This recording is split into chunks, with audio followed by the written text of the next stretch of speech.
Olá. Geralmente a gente é muito bom em criticar as coisas e péssimo em encontrar soluções para elas.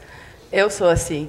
Mas a história que eu vim contar hoje aqui é a história de como a gente encontrou soluções para um velho problema do mercado de revistas e sobre as lições que a gente aprendeu nesse processo.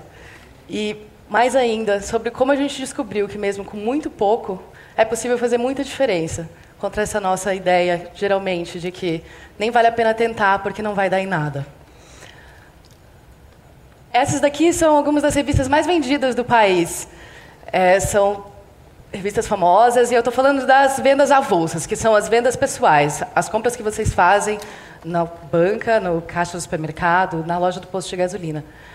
A revista precisa de conquistar para você comprar assim, ela não vai chegar automaticamente pela caixa do correio. Então, precisa ter uma capa impressionante, uma chamada instigante, precisa dar vontade de saber mais. É uma compra consciente.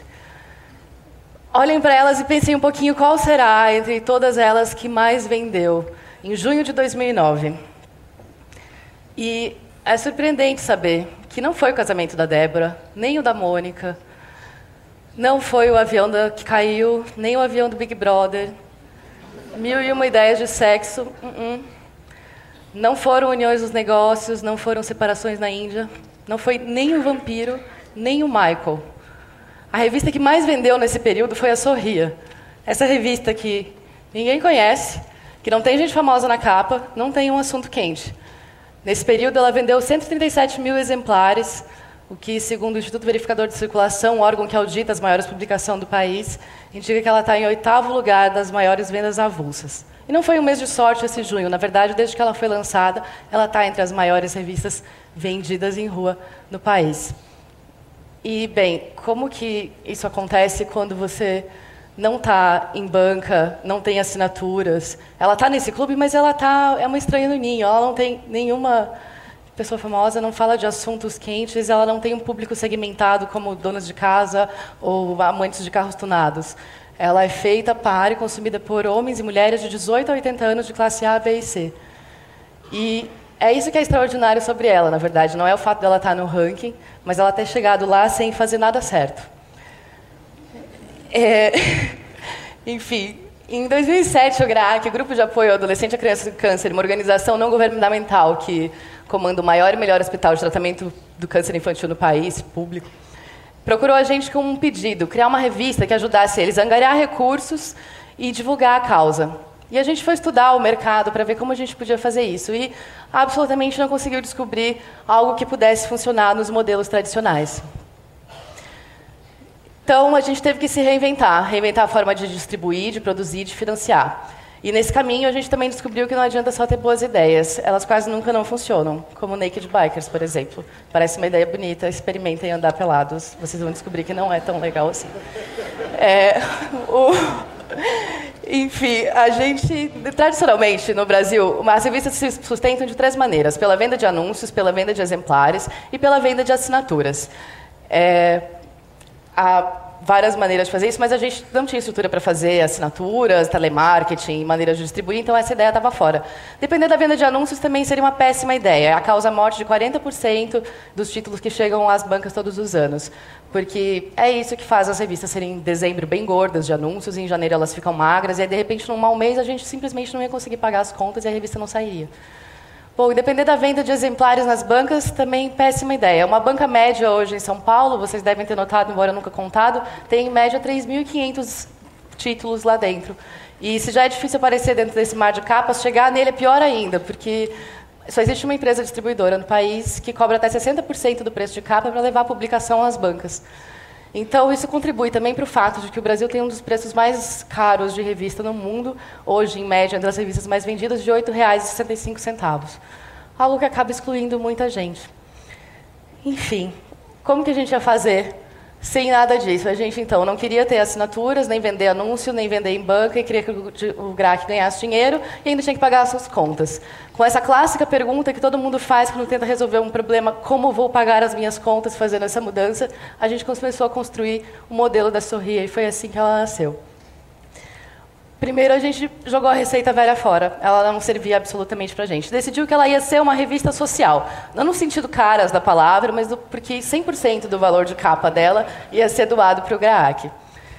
isso já era incomum. E a gente também depois resolveu que, bem, a gente não ia correr atrás de anunciantes todos os meses, porque a gente não tinha fôlego para isso, então a gente ia fazer esse trabalho de uma vez só. Então a gente pegaria todo o custo da revista e dividiria em cotas, ia lá falar com as empresas, vocês não querem anunciar por um ano inteiro para poder garantir o projeto, ia ser uma espécie de patrocínio, uma ação social com retorno em publicidade, ou uma publicidade com retorno social, porque elas teriam como contrapartidas estar na revista. E, bem, quando a gente comentava esses planos, as pessoas olhavam para a gente com um pouco de pena, assim. E depois chegaria esse momento em que elas diriam, mas como é que ninguém pensou nisso antes? Como tudo na vida, é só questão de tentar bastante. Ou quase tudo. A gente começou a pensar, o principal problema, claro, era como fazer essas revistas chegarem às pessoas. E por que não aproveitar o varejo, que tem cadeias enormes, já sabe como levar as coisas de um lugar para o outro, porque eles estão acostumados com isso, e ainda tem uma força de influenciar as pessoas e o comportamento delas imenso.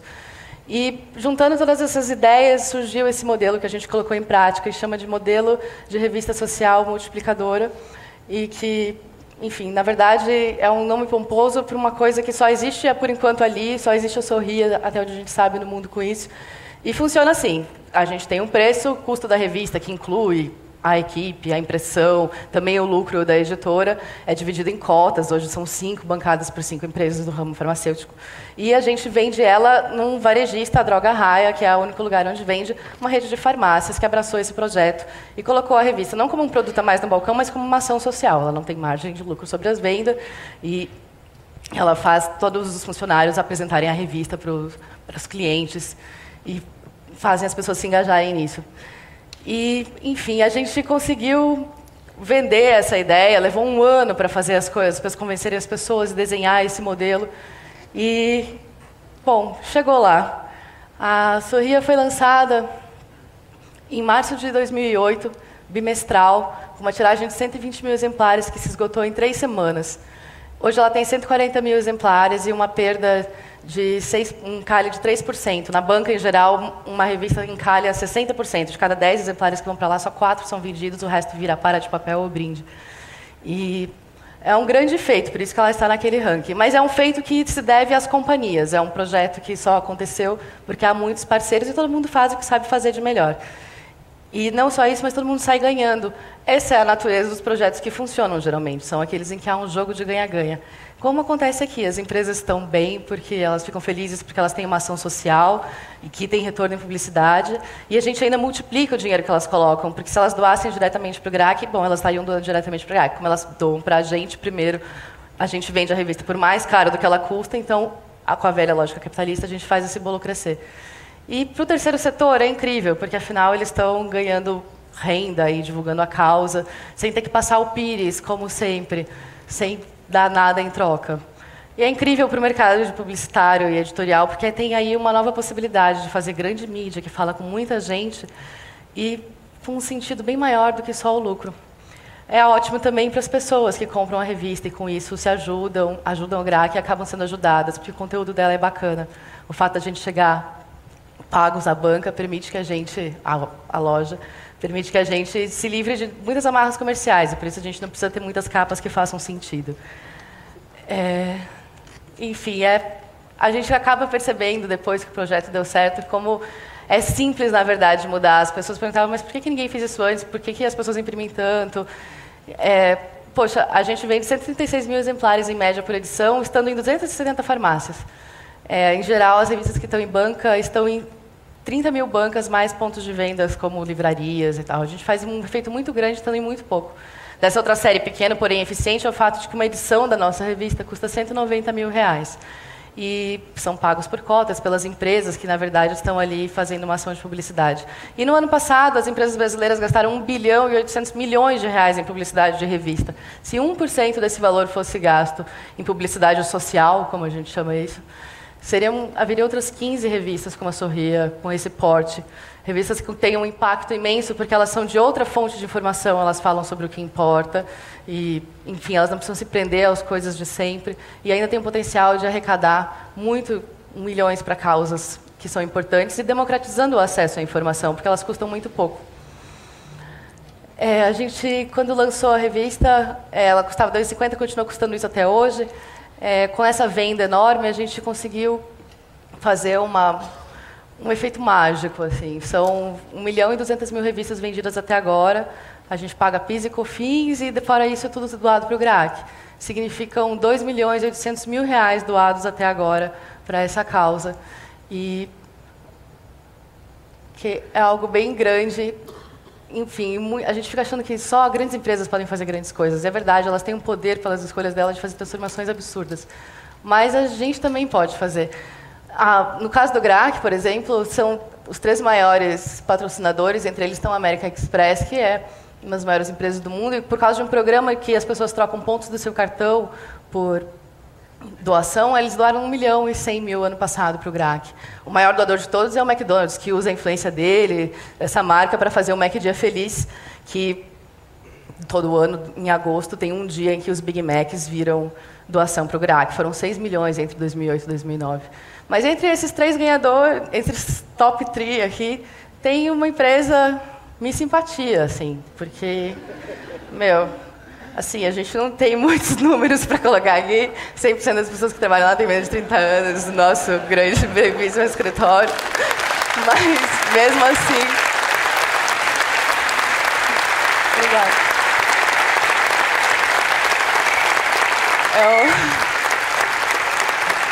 Obrigada. É uma bela doação, é mais da metade do nosso faturamento. E a gente é pequeno, Com isso, essa é a história da Sorri, é isso que ela conta. É verdade, eles causariam um terremoto. E a gente pode usar isso em outros contextos. Se todo mundo abraça uma mesma ideia, a gente pode fazer muita diferença, mesmo sendo pequeno, mesmo tendo poucos recursos, poucas oportunidades, sendo jovem, estando longe, não tendo acesso. Dá para fazer, a Sorri é a prova disso. R$ 2,50, que é o que custa a revista, é menos do que uma passagem de metrô. E se eu falar para qualquer um de vocês que isso vai ajudar a curar o câncer, vocês não vão acreditar nisso, em sua consciência. Mas se mais gente acredita, quanto mais gente compra, faz milhões de diferenças. Fazem quase 3 milhões de diferenças na vida de milhares de crianças. Hoje esse modelo está sendo replicado para outras causas, outros parceiros, e num futuro próximo a gente espera ter revistas com milhões de tiragem, que custem R$1, para que todo mundo possa comprar, possa ajudar e possa saber que o que ela está gastando, o dinheiro que você coloca ali, está indo para algum lugar que faz sentido, que tem prestação de contas, que não está indo para o bolso de ninguém, está fazendo algo. Todo mundo pode ajudar, por menor que seja essa quantia. Esses 2,50 são isso, juntando de revista em revista, de pessoa em pessoa, são milhões. E essa é a lógica que a gente usa para fazer uma grande doação através da Sorria, mas é a lógica que serve para fazer qualquer mudança no mundo que vocês queiram. De pouco em pouco a gente consegue. Obrigada.